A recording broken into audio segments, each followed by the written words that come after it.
6:30 बजेदेखि काम गर्न गएर अब रुम फर्किदिए हो कति 5:30 बजे। अहिले चाहिँ म चाहिँ मेरो चाहिँ सायदमा 4-5 किलोमिटर चाहिँ टाढो छ रुम, हिँड्दै जान्छु। म चाहिँ अहिले कति भनेपछि 10 घन्टा, मेरो चाहिँ 8 घन्टाको ड्युटी हो। म चाहिँ 8 घन्टा होइन 10 घन्टा काम गरेर घर रुम जाँदैछु र उभिदा गरेर खाजा नास्ता गरेर हिँडेँ र अब म रुम जान लाग्दैछु। र अहिले सुन्धारामा आएको छु। अनि उतापट्टि छ रुम लागि भन्दा पनि अब अलिकति थोरै रहेछ। मलाई चाहिँ रुम पुग्न अब कति 1 घन्टा लाग्छ। रुम पुग्नलाई 1 घन्टा लाग्छ। यहाँबाट अब आधी घन्टामा गङ्गाबु चोक पुग्यो अनि त्यसपछि आधी घन्टामा रुम पुग्छु। मलाई जब भनौँ न त्यहाँबाट आउनलाई म कति 5:30 बजे हिँडेँ, 4:30 बजे हिँडेको, अहिले 5 बज्यो, ठ्याक्कै 5 बज्यो। अब म यहाँबाट आधी घन्टा लाग्छ मलाई त्यहाँ पर पुग्नु भनेपछि मलाई कति 1 घन्टा 10 मिनट जस्तै लाग्छ।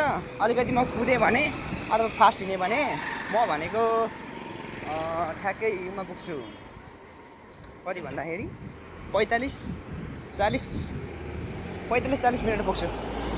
गङ्गाबु चोक पनि आइसकेँ, गङ्गाबु चोक पर छौ। अब गङ्गाबु चोकबाट अब कटिसकेपछि मेरो रुमतिर जाने बाटो हुन्छ। अब म हिँड्दै म चाहिँ अलिक कुदे आएको र अहिले चाहिँ 5:15 भइसक्यो र म रुम पुग्नुपर्ने हुन्छ।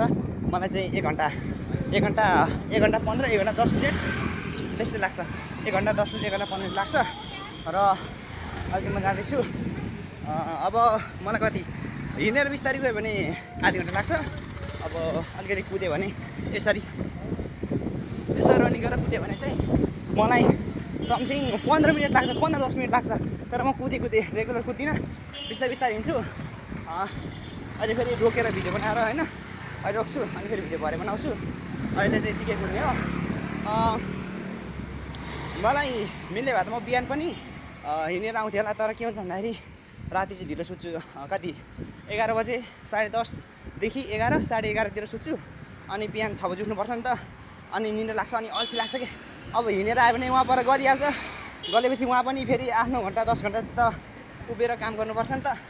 अनि उभिएर काम गर्दा मलाई अल्छी लाग्छ। अनि अल्छी भन्दा पनि अब हिँड्दै गऱ्यो भने गरिहाल्छ नि त होइन। अनि गल्ने भएको कारणले म चाहिँ बिहान हिँडेर जान सक्दिनँ, किनकि म सुत्नुपर्ने हुन्छ। मलाई 8 घन्टा चाहिँ सुत्नुपर्छ, मैले 7 घन्टा सुत्नुपर्ने हुन्छ। त्यस कारणले म चाहिँ बिहान उठेर हिँड्न सक्दिनँ। बिहान मैले गाडी चढ्नुपर्ने हुन्छ र आउँदाखेरि चाहिँ म हिँड्दै अब अलिकति पैसा बच्छ, त्यो पैसा यताउति गऱ्यो भने आफ्नो काममा थोरै चल्छ नि त, त्यसो दायाँ बायाँ गर्नु पाइन्छ। अनि फेरि कति मलाई त्यहाँनिर टर्मिनलसम्मको लागि 25 रुपियाँ लाग्छ भने म जमलसम्म जान्छु नि त। जमल माछा रानी पोखरीसम्म जान्छु। अनि रानी पोखरीको लागि कति लाग्छ भन्दाखेरि 30 रुपियाँ लाग्छ। अनि 30 रुपियाँ गऱ्यो भने त मेरो त महिनामा त 1800 झ्याम्मै गइहाल्छ होइन 30 दिनमा। किनभने 1 दिन पनि छुट्टी हुँदैन, शनिबारमा छुट्टी हुँदैन, छुट्टी हुँदैन, मेरो फेरि कमाइ पनि हुँदैन। कमाइ भयो भने चाहिँ पछि म हिँडेर छोडेर उमै आउन सक्छु, गाडीमा आउनु जानु सक्छु, किनभने हिँड्नु पनि अल्छी हुन्छ नि त। तर मलाई चाहिँ खासै अहिले गरे जस्तो महसुस भएको छैन। म चाहिँ पहिला खेलाडी भएर हेर्नु होला।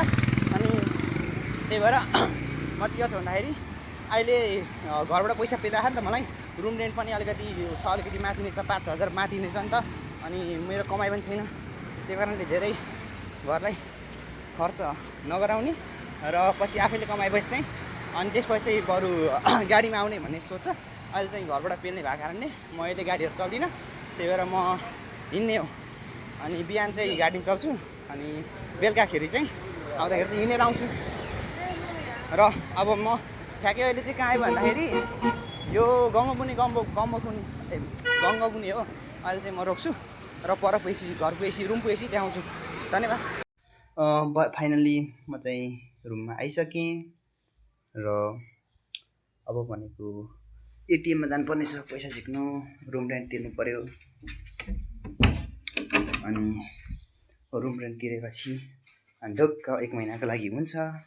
र म अब रुममा कति भनेदेखि ठ्याक्कै 45 मिनटमा म यहाँ आइपुगेँ रुममा। भनेपछि मलाई 35 मिनट लाग्छ उहाँबाट आउनु, त्यो पनि दौडेर भन्दा पनि त्यस्तै कति 20 मिनट जति दौड्यो भने ठ्याक्कै 35 मिनटमा आइपुगिन्छ।